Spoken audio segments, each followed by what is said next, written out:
ഏതൊരു റെസ്റ്റോറൻറ്റിൽ പോയാലും ആദ്യം അവിടുത്തെ മെനു നോക്കിയാലേ അവിടുത്തെ ഐറ്റംസിനെ കുറിച്ചുള്ളൊരു ഐഡിയ കിട്ടുള്ളൂ. ഇവിടെയും ആദ്യം അത് തന്നെയായിരുന്നു പരിപാടി. അപ്പോൾ വെൽക്കം ബാക്ക് ടു ഷോക്കേസ്.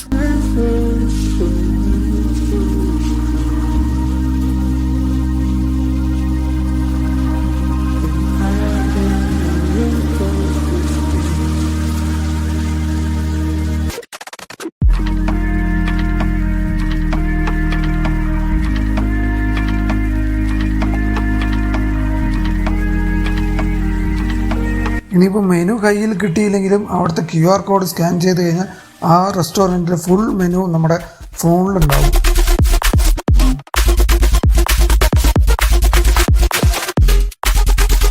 ആദ്യം അവിടുന്ന് ഓർഡർ ആക്കിയത് സ്റ്റീംഡ് ഗാർലിക് ചിക്കൻ മോമോസ് ആയിരുന്നു. കുറ്റം പറയാനില്ല, നല്ലൊരു അടിപൊളി മോമോസ് ആയിരുന്നു അത്.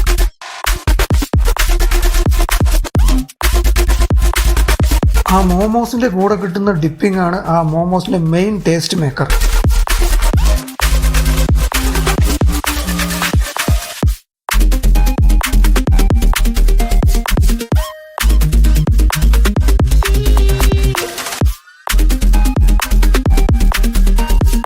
അടുത്തതായിട്ട് അവിടുന്ന് ട്രൈ ചെയ്തത് ഫ്രൈഡ് ചിക്കൻ ആയിരുന്നു. ഫ്രൈഡ് ചിക്കനെ കുറിച്ച് പ്രത്യേകിച്ചൊന്നും പറയാനില്ലെങ്കിലും നല്ലൊരു ഫ്രൈഡ് ചിക്കൻ ആയിരുന്നു അത്.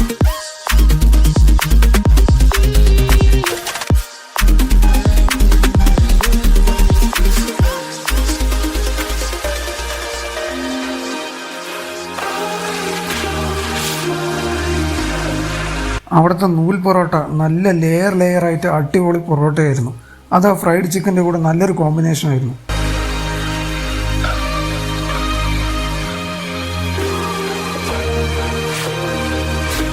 അടുത്തതായിട്ട് ട്രൈ ചെയ്തത് ഫ്രൈഡ് ചിക്കൻ മോമോസ് ആയിരുന്നു. സ്റ്റീംഡ് മോമോസായിട്ട് കമ്പയർ ചെയ്യുന്ന സമയത്ത് ഫ്രൈഡ് ചിക്കൻ മോമോസ് ആയിരുന്നു കുറച്ചുകൂടി അടിപൊളി.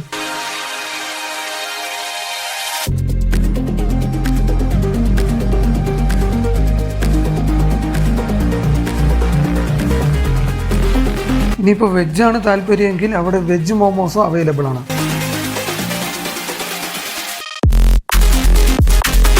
അടുത്തത് നമ്മുടെ മലബാർ ബിരിയാണി. അലാവുദ്ദീൻ്റെ വിളക്ക് പോലത്തെ പാത്രത്തിലായിരുന്നു അത് സെർവ് ചെയ്തിട്ടുണ്ടായിരുന്നത്.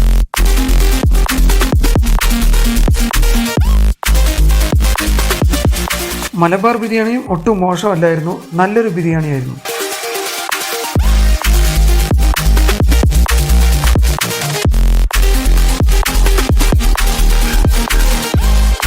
അടുത്ത ഐറ്റം അവിടുത്തെ പൊതി പൊറോട്ട.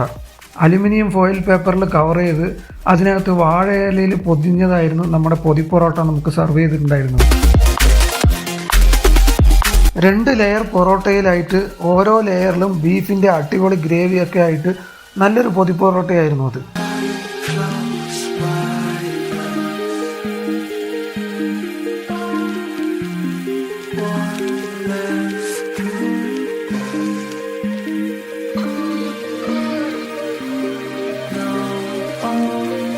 അപ്പോൾ നമ്മുടെ ഈ സ്പോട്ട് വരുന്നത് പാലക്കാട് കൊടുവായൂരിലെ പിട്ടുപീടികയിലുള്ള ക്യാപ്സ് ഫാമിലി റെസ്റ്റോറൻറ്റ്.